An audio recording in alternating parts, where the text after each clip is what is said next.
Hi, I'm Vikram, and in this video I'm going to explain about biodiesel for IC engines. So let me give an overview of this video. The first I'm going to explain about biodiesel, brief introduction about biodiesel and the various blends available for biodiesel and the trans-esterification process through which biodiesel is produced and define some of the properties of biodiesel and benefits of using biodiesel and engine performance characteristics and engine emission characteristics and CO2 cycles for both petrol diesel CO2 cycle and biodiesel CO2 cycle and various places where biodiesel can be used and applied and a special mention to biobus and some of the disadvantages that have been observed and finally referenced. So coming to the introduction, so biodiesel is a form of diesel fuel derived from plants or animals consisting of long chain fatty acid esters. So it is typically made by chemically reacting lipids such as animal fat, soybean oil or some other vegetable oil with an alcohol producing methyl, ethyl or propyl ester. So biodiesel is a drop-in biofuel, meaning it is compatible with existing diesel engine and no major modification in the engine hardware is required. So the US National Biodiesel Board defines biodiesel as monoalkyl ester. So the biodiesel is produced from oils or fats using trans-esterification, which I'll be explaining in the upcoming slides, and it is the most used biofuel in Europe. So it is the most purest form which can be used in vehicles is B100, but it is used also as an diesel additive to reduce the levels of particulate matter, carbon monoxide and hydrocarbon from the diesel powered vehicles. So coming to the biodiesel blends, the level of blending with petroleum diesel is referred as BXX, where XX indicates the amount of biodiesel in the blend. For example, B10 means 10% of biodiesel and 90% of diesel. So biodiesel can be used alone or blended with petroleum diesel in any proportions. In European countries, B5 is widely used and available at many places, and biodiesel blends can also be used as heating engines. So coming to the transesterification process through which biodiesel is produced. The transesterification is a reaction of fat or oil with an alcohol to form ester and glycerol. So in this equation, vegetable oil, that is triglyceride esters, reacts with alcohol to form glycerol and ester. So vegetable oil has to undergo the process of transesterification to be used in IC engine. And biodiesel is a byproduct of this transesterification reaction. And biodiesel is a biodegradable, non-toxic and essentially free from sulfur, and it is renewable resources, energy resource like solar energy, hydro energy, wind energy, etc. that can be produced from agriculture and plant resources. So biodiesel is an alternate fuel that is other than the conventional fuels like fossil fuels, which has a correlation with sustainable development, energy conservation and management, efficiency and environment preservation. So coming to the most important factors affecting the yield of biodiesel from transesterification. First is reaction temperature. So maximum yield of ester is observed at 60 degree to 80 degree Celsius at a molar ratio of alcohol to oil of 1 6 to 1. So next is molar ratio of alcohol and oil. So at 6 to 1 ratio is used in most of the industrial processes to obtain methyl ester, which yields 98% of by weight. So coming to catalyst is generally used to speed up a reaction. So alkyl catalyzed transesterification is much faster than acid castellate reaction. So partly due to faster esterification and partly because alkali catalysts are less corrosive to industrial equipment than acidic catalysts. The most commercial transesterification reactions are conducted using alkaline catalysts.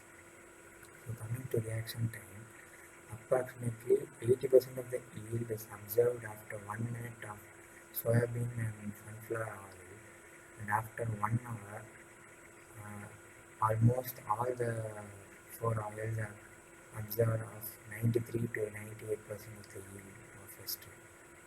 So presence of moisture and free fatty acids.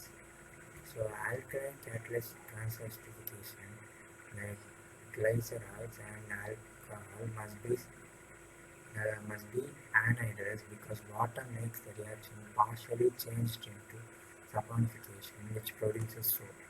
So soap production lowers the yield of esters.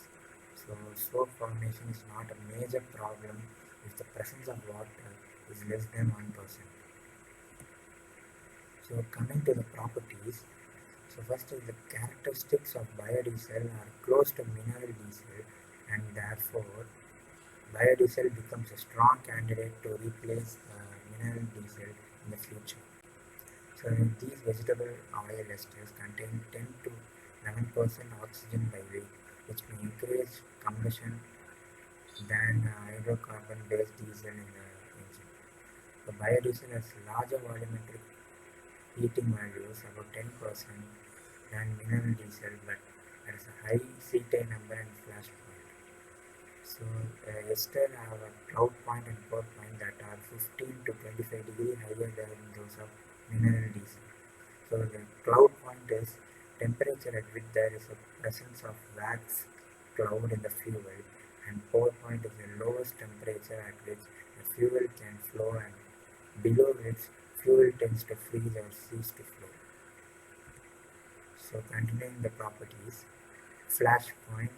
So flash point is the lowest temperature at which vapors ignite if given an ignition source. So flash point of biodiesel gets lower after esterification and the cetane number gets improved. But even lower concentration of biodiesel acts as cetane number improver for biodiesel blending. So calorific value of biodiesel is almost found to be very close to mineral diesel, and cetane number of biodiesel is around 50. So cetane number is an indicator of ignitability in the diesel fuels, and higher the cetane number, better the fuel burns. So you can see in this table, palm oil has a higher cetane number compared to the other vegetable oil. So the mineral efficiency of the engine generally improves, cooling losses and exhaust gas temperature increases. Smoke opacity generally gets lower for biodiesel blends. The possible reason may be additional lubricity properties of biodiesel, hence reduced frictional losses. So energy thus saved increases the thermal efficiency, cooling losses, and exhaust losses from the engine. Here I have defined some of the benefits apart from what I discussed before. So biodiesel is an effective solvent and cleans residues deposited by mineral diesel. But it also effectively cleans the engine combustion chamber of carbon deposits, helping to maintain efficiency. Biodiesel is also an oxygenated fuel, meaning it contains a reduced amount of carbon and higher hydrogen and oxygen content than fossil diesel. This improves the combustion of biodiesel and reduces the particulate emissions from unburned carbon. The biodiesel is also safe to handle and transport because it is non-toxic and biodegradable. And better fuel economy is achieved, and vehicles that runs only on biodiesel achieve 30% fuel economy than petroleum-based diesel engines. So coming to the engine performance characteristics, higher thermal efficiency and lower brake-specific fuel efficiency and higher exhaust temperature are reported for all blends of biodiesel compared to mineral-based diesel. B20 was found to be optimum biodiesel when giving maximum increase in thermal efficiency, lowest BSE, and advantage in terms of lower emissions. The next is engine emissions from biodiesel. Due to absence of sulfur in biodiesel, it helps to reduce the problem of acid rain. And bi- biodiesel is oxygenated fuel, so lesser particulate formation and emissions are observed. Smoke opacity is directly a measure of smoke and soot. So various studies show that smoke opacity for biodiesel is generally lower. So biodiesel is an uh, oxidative fuel due to also that CO emissions are also reduced in the exhaust. And there is a slightly increase in NOx emissions for biodiesel. So, but it can be effectively managed using engine optimization. So these are the two CO2 cycles. On the left here is petrol diesel CO2 cycle and biodiesel CO2 cycle. So coming to the applications, it is widely used in distribution sector, vehicular usage, railway usage, aircraft usage. It is also used as heating oil for many commercial boilers. So and also for cleaning oil spills. So with 80 to 90% of oil spills cost invested in shoreline cleanup, and there is a search for more efficient and cost-effective methods to extract the oil spills. So this biodiesel can be used in that, and it has the capacity to significantly dissolve crude oil also. And biodiesel is also used in generators. So coming to the biomass, uh, this it is shown in it's seen in Bali, Indonesia, where the biogas runs 100% on biodiesel, and it is used for transporting students, teachers, parents for the local school community. So, uh, the aim of this biogas is to socially enterprise that provides green transport to the green school community, which improves the health in villages and offers unique experimental learning and leadership opportunities to students. So coming to the disadvantages, there is a variation in quality of biodiesel available across the world, so that can be a problem. So not suitable for the use at lower temperatures in cold conditions. Biodiesel could harm the rubber houses of some engines. Slight increase in NOx emissions and monoculture.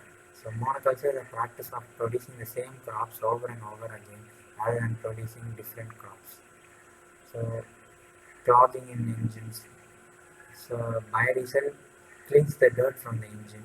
This proves to be an advantage of biofuels, but the problem is that the dirt gets collected in the fuel filter and it clogs it. So there is a need to replace the filter more often than the conventional diesel engine vehicles. So and also biodiesel is way more expensive than petroleum. So in recent years, the fact is that biodiesel is 1.5 times more expensive than petroleum. So these are some references which I've taken to make this PPT. So thank you.